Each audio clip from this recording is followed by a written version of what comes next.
Ich bin Gunnery Sergeant Hartman. Wie ist Ihr Name, Saftsack? Bullshit, ich kann nichts hören! Sir, Private Brown, Sir! Bullshit, von jetzt an sind Sie Private Schneewittchen. Gefällt Ihnen der Name?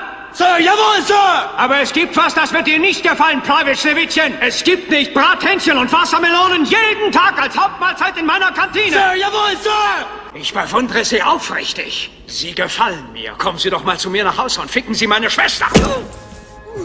Ihr Arsch kommt auf meine Liste. Sie werde ich mir merken.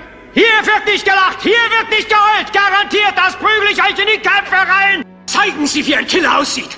Sir! Wie sehen Sie im Kampf aus? Ah! Jetzt zeigen Sie mir, wie Sie aussehen wollen. Ah! Bullshit, das lässt mich völlig kalt. Zeigen Sie mir, wie ein Killer aussieht. Ah! Vor Ihnen hätte ich keine Angst. Wollten Sie mich gerade ein Arschloch nennen?